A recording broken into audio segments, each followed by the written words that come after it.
कधीच नाही चुकणार तुमचे फेवरेट टीव्ही शोज झी5 सोबत, तेही एकदम फ्री। ताई, अधिपती येत्या ना? येतील ना म्हणजे येतो म्हणले ना ते? नाही म्हणजे येतो तर म्हणल्यात, पण मास्तरीनं त्यासनी येऊन नाही दिलं तर? म्हणजे नाही म्हणजे ती नगा जाऊ असं म्हणली तर? त्यांना म्हणू दे काय म्हणायचं ते, पण अधिपती आमच्यासाठी येतील एवढी खात्री आहे आम्हाला। नाही चाले तर?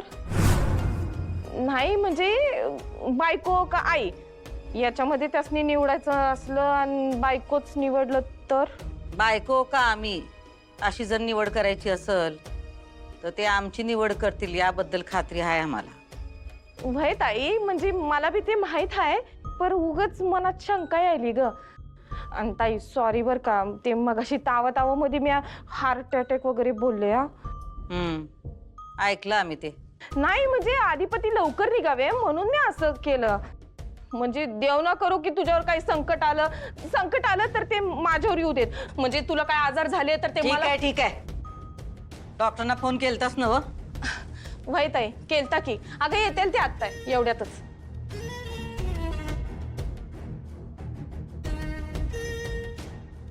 थोरल्या सरकार येऊ का? या जरा हात बघू।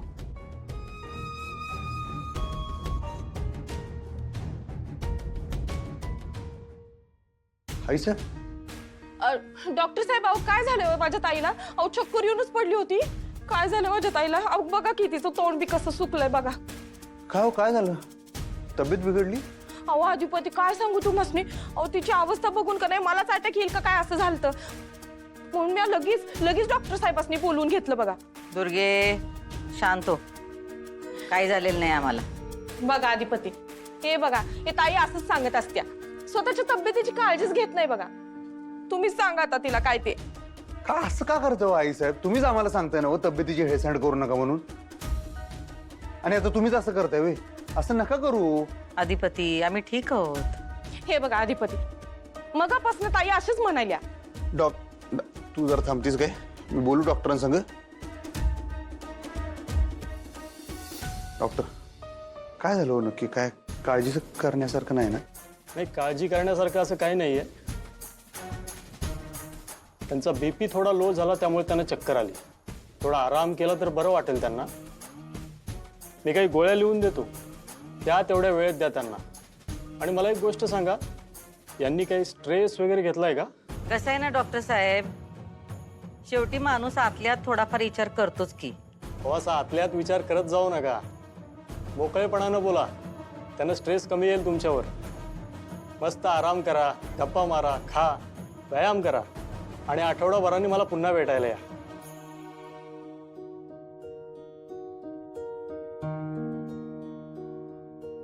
अधिपती, मी डॉक्टर साहेबांनी सोडून बी येते आणि येताना गोळ्या बी घेऊन येते हा। चला डॉक्टर साहेब।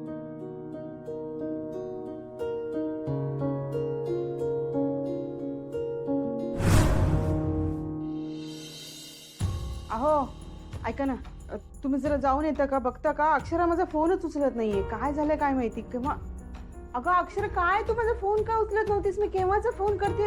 ते रंग काय, तू रंग खेळलीस की काय? अगं नाही आई, रंग नाही खेळले। मग रंग कसा काय? अगं रंग सांडला आमच्या अंगावर। आमच्या अंगावर म्हणजे? माझ्या आणि अधिपतींच्या। अधिपती? अधिपती आणि तू बरोबर होता? हो, मला अधिपती भेटले होते म्हणून मी तुझा कॉल नाही उचलू शकले आई। तू का भेटलीस अधिपतींना? तुला काय गरज होती? पुन्हा अपमान करून घ्यायचा होता म्हणून त्यांना भेटलीस? नाही बाबा। मग कशाला भेटलीस त्यांना? का गेलीस मग त्यांच्या घरी? संक्रांतीच्या दिवशी झालेला अपमान पुरेसा नव्हता का म्हणून गेलीस का? तेही सणाच्या दिवशी? अक्षरा तुला आठवत नाहीये का?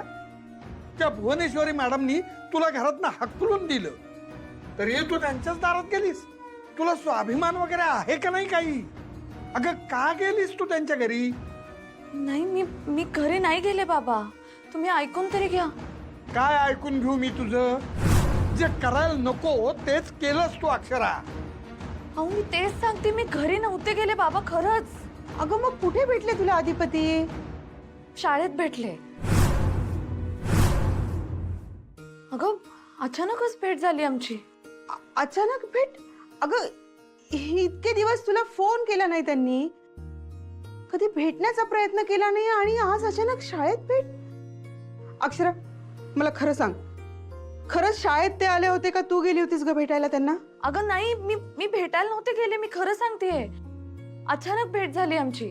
अगं तुझा फोन आला नाही तेव्हा मी निघाले होते, मी खरंच घरी यायला निघाले होते बाबा, पण तिथे काही मुलं रंग खेळत होती आणि त्यातल्या एका मुलाला लागलं म्हणून मी थांबले आणि मी बघितलं तर समोर अचानक अधिपती ग. इतक्या दिवसांनी भेटले ते मला काही सुचलंच नाही आणि मला वाटलंच नव्हतं की आज आमची भेट होईल. मी खरं सांगते बाबा, मला खूप बरं वाटतं, खरंच बरं झालं आमची भेट झाली. आज देवाच्या मनात होतं म्हणून त्यांनी भेट घडवून आणली आमची. खरंच हे बघ, अचानक भेटले म्हणजे खास तुला भेटायला आले नव्हते ना ते. अगं याच्यावरून लक्षात घे की त्यांच्या आयुष्यात तुझं किती महत्व आहे. बाबा हो, ते कसे आले काय आले काहीच महत्वाचं नाहीये. ते आले, ते भेटले, आमची भेट झाली, हे महत्वाचं आहे. खूप दिवसांनी आम्ही बोललो बाबा. काय बोलले ते? तुला ते परत घरी नेणार असं काही बोलले का? असं नाही झालं बोलणं, पण असं काही बोलले नाहीत म्हणजे तुला त्यांना घरी न्यायची इच्छा नाहीये. हे तुला कधी कळणार कुणाच ठाऊक अक्षरा. त्यांना तू नकोय अक्षरा, हे आता लक्षात घे. असं नाहीये बाबा. पुन्हा तेच तुझं. बाबा अधिपतींवर आहे माझा विश्वास. आणि अधिपतींचा त्या भुवनेश्वरी देवींवर विश्वास. आणि तू आलीस भुवनेश्वरी देवींच्या मंदिरात डोकं टेकून. धन्य आहे तुझी, धन्य आहे. बाबा मी तुम्हाला तेच सांगतेय, आम्ही घरी नाही भेटलो, मी नव्हते घरी गेले, शाळेत भेट झाली आमची. एक मिनिट अक्षरा, शाळेत भेटले म्हणजे तुझी शाळा पुन्हा बंद करण्याचा विचार आहे का त्यांच्या डोक्यात? नाही आई, असं काही नाहीये. नाही मग काय काय विचार काय त्यांच्या डोक्यात? काय काय बोलणं काय झालं तुमच्यात? म्हणजे आम्ही खूप दिवसांनी भेटलो ना, तर आम्ही आधी जनरल चौकशी केली एकमेकांची आणि आई ते मला म्हटले की त्यांना माझ्याशी काहीतरी महत्वाचं बोलायचंय. मी म्हटलं मला पण बोलायचंय तुमच्याशी, आणि आम्ही बोलतच होतो पण तेवढ्यात मध्येच माशी शिंकली. अहो ऐका जरा, शांत व्हा. काय म्हणतीये तिला बोलू द्या ना आधी. सांग ना पुढे काय झालं? खूप चांगलं झालं बाबा. काय झालं चांगलं? आज आम्ही भेटलो हे खूप चांगलं झालं. आई तुला माहिती, अधिपती आज माझ्याशी नॉर्मल बोलत होते, पूर्वीसारखे अजिबात चिडले नाहीत, माझ्याशी भांडले नाहीत, आमचं अजिबात भांडण नाही झालं आई. आज मला इतकं बरं वाटलं. आज त्यांच्याशी बोलल्यानंतर मला असं वाटलं की त्यांच्या मनात राग वगैरे काहीच नाहीये. अगं त्यांच्या मनात कशाला असला पाहिजे राग? तो आपल्या मनात असला पाहिजे. आणि माझ्या मनात आहे आणि तो कायम राहणार.